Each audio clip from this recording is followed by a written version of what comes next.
BS6 shine आली होती आपल्याकडे आज सर्व्हिसिंगसाठी।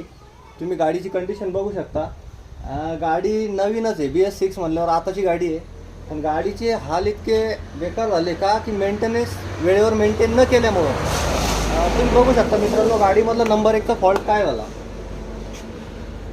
गाडीचं फ्रंट व्हील पूर्ण जाम आहे। का जाम आहे तर गाडीला कॉम्बो ब्रेक आलेला आहे आणि कॉम्बो ब्रेकमुळं गाडीचं फ्रंट व्हील जाम होत आहे। आपण बघू शकता इकडे का गाडीची पूर्ण ब्रेक कॅम जाम झालेली आहे।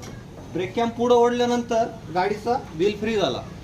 आता कस्टमरच्या ही बाब लक्षात आली नाही।